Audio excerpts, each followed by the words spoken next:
esperado con paciencia, alcanzó la promesa. ¿Cuánto más si a estas promesas se le agregan garantías?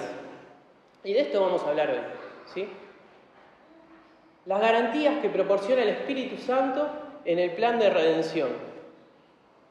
Un plan en donde la totalidad de la Trinidad está involucrado, planeado desde antes de la fundación del mundo, ¿sí? Dios idea el plan y escoge, ¿sí? Sea como sea que entendés el término de escogidos, ¿sí? El Hijo lleva a cabo el acto de redención y el Espíritu Santo garantiza nuestra posición, hasta que se haga efectiva nuestra herencia, cuando entremos de lleno al reino celestial. Tenemos que entender que la salvación no es un acto acotado al momento en que nos arrepentimos, sino que es un proceso mucho más amplio, un proceso que comienza en la eternidad pasada, en la elección, y termina cuando nuestros cuerpos sean transformados y sean perfectos y se haga efectiva nuestra salvación, teniendo una eternidad junto a Dios.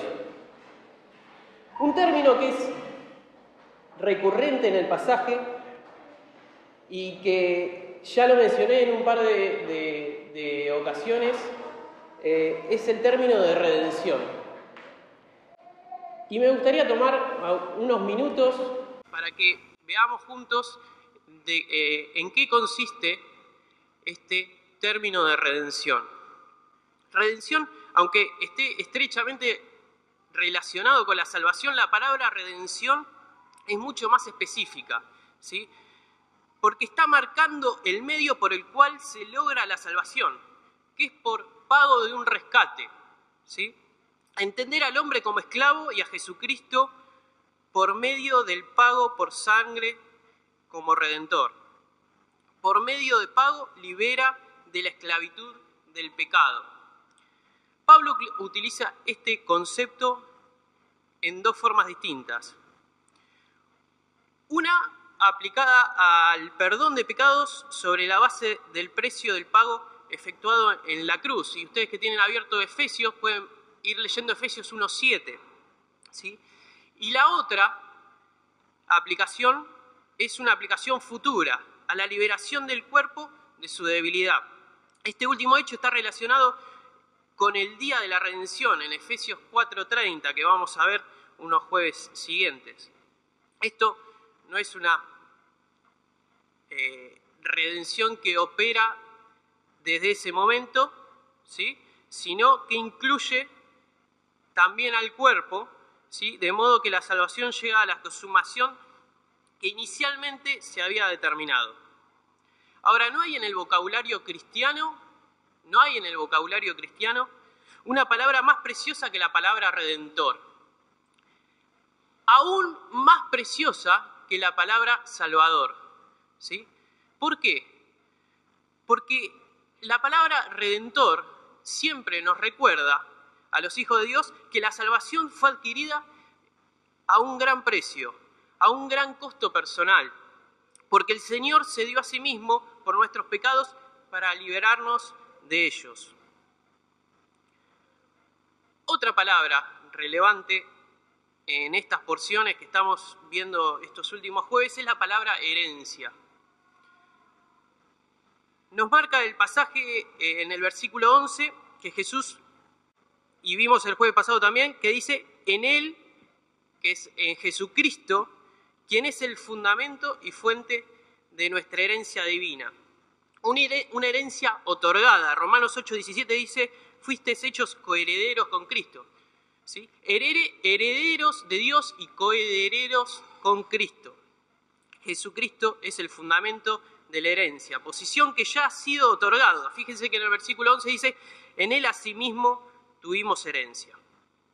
Teniendo este panorama, esta introducción, vamos a entrarnos en el pasaje que nos toca hoy, que es Efesios 1:13 y 14. Vamos a empezar desde el 11 para contextualizar un poco y recordar, y ustedes van a poder ver estas cosas que les fui diciendo. Así que buscamos Efesios 1:11. Dice así: En él asimismo tuvimos herencia, habiendo sido predestinados conforme al propósito del que hace todas las cosas según el designio de su voluntad, a fin de que seamos para alabanza de su gloria, nosotros los que primeramente esperábamos en Cristo. En él también vosotros, habiendo oído la palabra de verdad, el evangelio de vuestra salvación, y habiendo creído en él, fuisteis sellados con el espíritu de la promesa, que es las arras de nuestra herencia, hasta la redención de la posesión adquirida para alabanza de su gloria. Un factor fundamental para que un hombre crea en el Evangelio es la esperanza. Una esperanza se recibe de nuestro Salvador y Señor. El orden más lógico sería que uno tiene fe primero y después esperanza, pero Pablo acá invierte el orden. En el contexto, la expresión esperamos, en el versículo 12, se utiliza como sinónimo de fe. Si los primeros tuvieron la esperanza, es porque los primeros fueron en tener fe, ¿sí?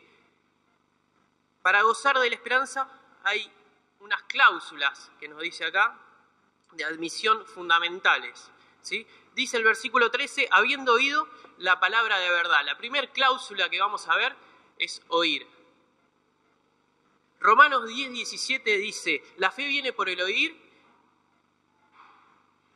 la fe viene por el oír y el oír la palabra de Dios. La fe viene a partir de una respuesta positiva a la palabra de verdad. Tema que también veremos seguramente en el capítulo 2 de Efesios, ¿sí? Entonces la primera cláusula era oír. La segunda cláusula es creer en Él. Juan 1:12 dice, a los que le recibieron, a los que crean en su nombre, le dio potestad de ser hechos hijos de Dios. Romanos 10:10 nos dice, porque con el corazón se cree para justicia, pero con la boca se confiesa para salvación.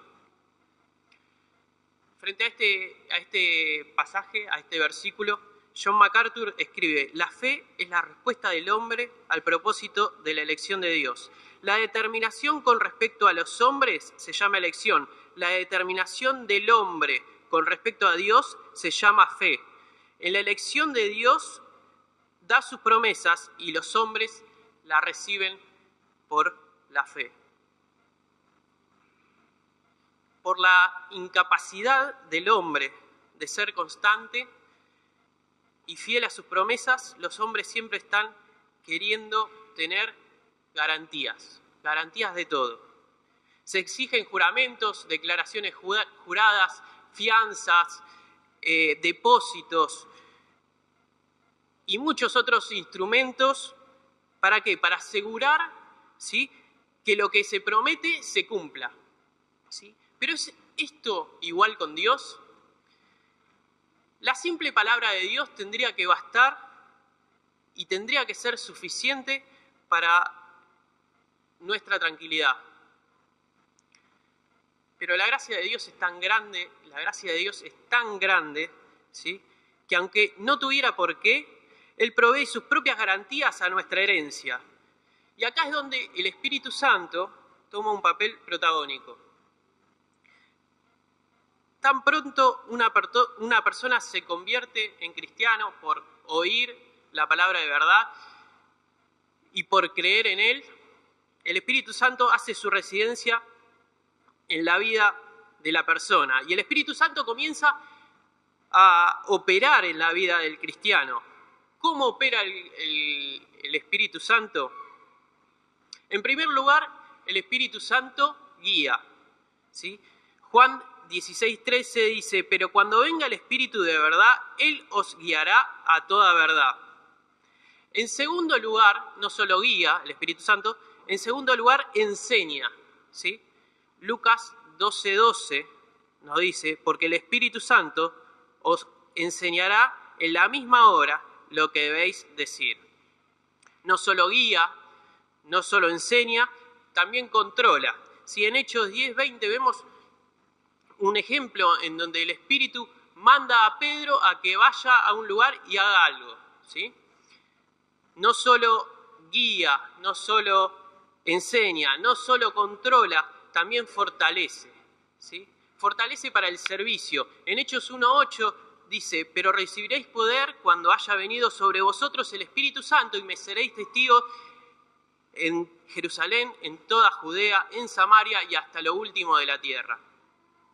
No solo guía, no solo enseña, no solo controla, no solo fortalece, sino que también consuela, ¿sí? Romanos 8:16 dice, el Espíritu mismo da testimonio a nuestro espíritu que somos hijos de Dios. Y flor de consuelo, que el Espíritu Santo te esté diciendo, ¿sí? Y que te esté recordando nuestra posición frente a Dios, ¿sí? Y lo privilegiado que somos. El Espíritu Santo no solo guía, no solo enseña, no solo controla, no solo fortalece, no solo consuela, sino que también, lo que vamos a ver hoy, y es centro en este pasaje, garantiza, ¿sí? Garantiza sus promesas mediante dos instrumentos.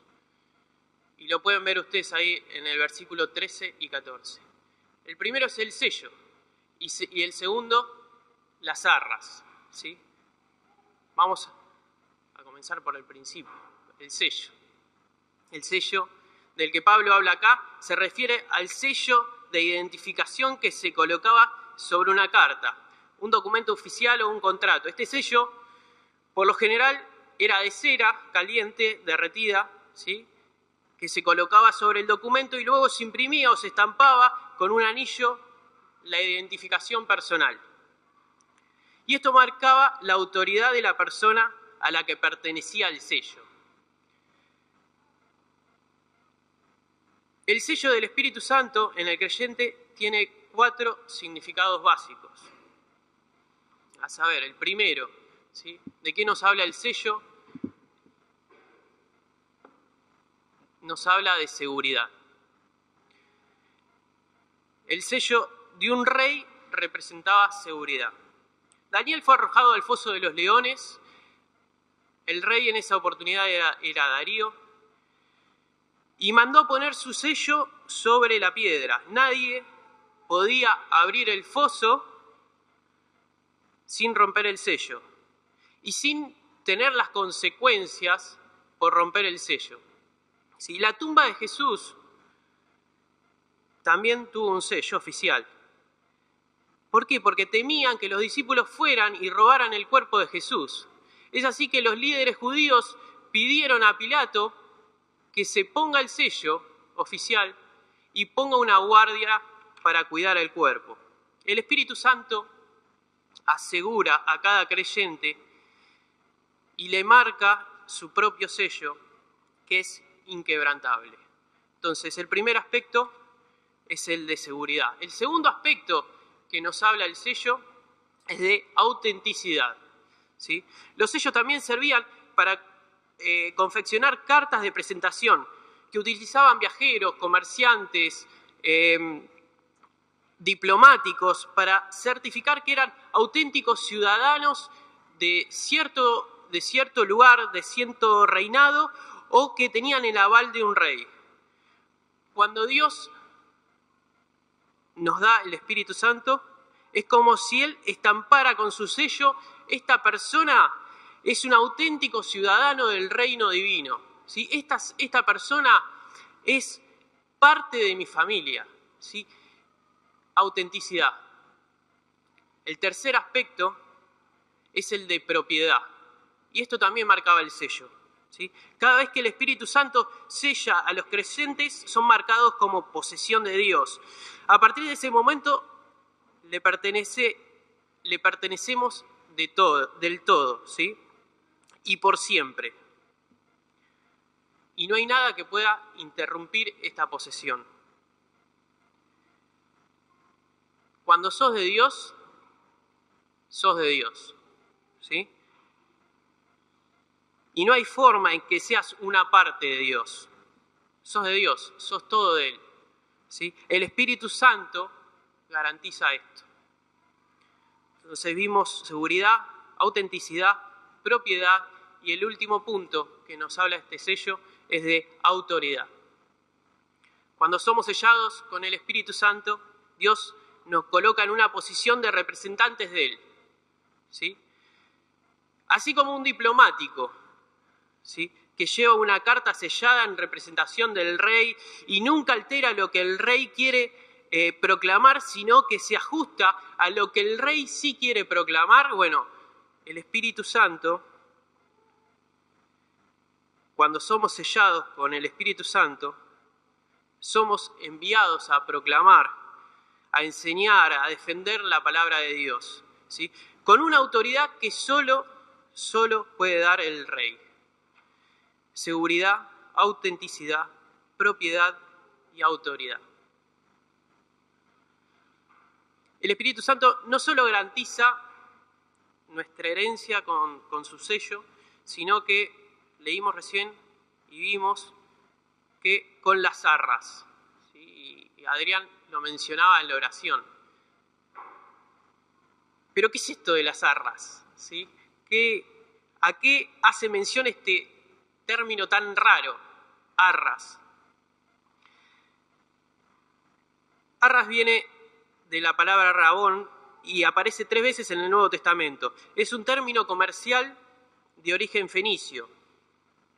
Se refería originalmente a un pago inicial o un depósito de seguridad para asegurar la ejecución de una compra. Siempre es un hecho que compromete a las dos partes a una acción futura, ¿sí? Se puede entender en nuestra época, en nuestro entorno, como un boleto de compra-venta de un inmueble. Uno paga inicialmente un porcentaje con la intención de que en un tiempo estipulado saldar todo el pago y ahí tener y gozar de la propiedad. Bueno, o podemos relacionarlo también a aquel que da una seña por un producto, ¿sí? Y cuando cancela la transacción, la seña se descuenta, ¿sí?, de ese precio total. Como creyentes tenemos el Espíritu Santo, ¿sí?, como las arras divinas de nuestra herencia. Es la cuota inicial, ¿sí?, de lo que prometió Dios.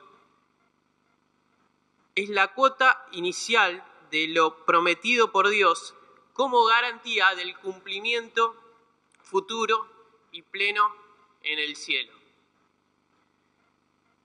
Frente a este versículo y a este tema de las arras, William MacDonald escribe algo que me encantó. Dice: justo cuando somos salvos, el Espíritu Santo comienza a revelarnos algo de las riquezas nuestras en Cristo. Nos da un paladeo de la gloria venidera, pero ¿cómo podemos estar seguros de que un día tendremos la herencia en su totalidad? El Espíritu Santo es la prenda de ello, las arras.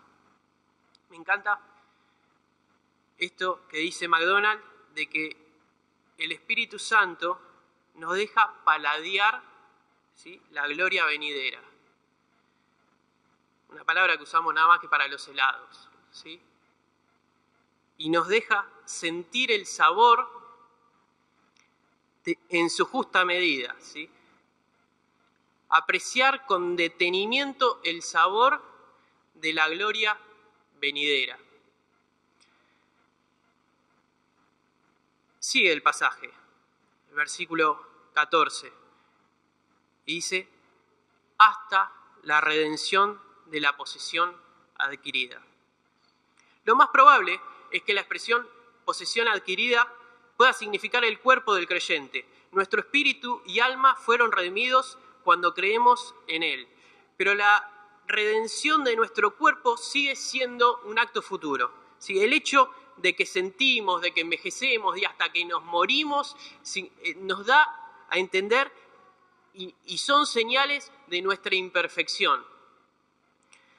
Cuando Cristo vuelva por nosotros, dice Filipenses 3:21, transformará el cuerpo de la humillación nuestra para que sea semejante al cuerpo de la gloria suya.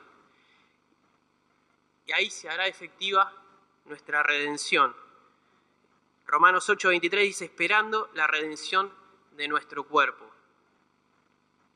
Ahora, todo esto no es por nada, ¿sí? La redención del hombre tiene un objetivo, la redención del hombre tiene un propósito. Y se ve en esta última frase del versículo 14, como así también se ve en el versículo 6 y en el versículo 12. Es la misma frase, para alabanza de su gloria. No somos salvos y redimidos para nuestra propia gloria, sino para la de Dios. Él nos salvó para servirle, Él nos salvó para alabarle. Somos salvos para restaurar el propósito divino de la creación, reflejar la imagen de Dios y darle la gloria a Él. Es verdad, ¿sí? En nuestro camino en el mundo va a ser imperfecto nuestra alabanza, ¿sí? Pero vamos a tener la verdadera esperanza de que un día lo vamos a hacer como Dios se lo merece, en perfección. Tengamos esto presente, ¿sí? Todo el plan de redención, todo el plan que Dios ideó es para alabanza de su gloria. Y que nunca se nos vaya de la mente cuál es nuestro objetivo, alabanza de su gloria, ¿sí? Algo que yo también pienso cuando ustedes me ven parado acá adelante es que no importa lo que diga durante 27, 28 minutos, lo importante es lo que diga el último minuto que hago el resumen. Bueno, este es el resumen. Primero, ¿qué vimos? Que hay que oír y que hay que creer. ¿Para qué? Para nuestra salvación, ¿sí? Y lo llevé a ver un término que es fundamental ahí en la cruz, la redención, ¿sí? La redención, que es el pago por medio de la sangre. Una vez que oímos y que creímos, nuestra salvación, el Espíritu Santo viene a reinar en nuestras vidas. ¿Sí? ¿Para qué? El Espíritu Santo vimos que nos guía, el Espíritu Santo nos consuela, el Espíritu Santo nos fortalece, el Espíritu Santo nos enseña, el Espíritu Santo nos controla y, como vimos en este pasaje, el Espíritu Santo nos garantiza. Da garantías. ¿Por medio de qué? Por medio del sello y por medio de las arras cuando quiera caer. Ahí la A. ¿Sí? ¿Para qué? Todo esto tiene un propósito. Para alabanza de su gloria. Vimos también hasta cuándo, ¿sí? Porque esto no termina ahí. ¿Hasta cuándo? Hasta la redención de la propiedad adquirida. ¿Y qué vamos a hacer cuando estemos redimidos por completo? Lo mismo, ¿sí? La alabanza de su gloria, pero en otro estado, en un estado de perfección, ¿sí?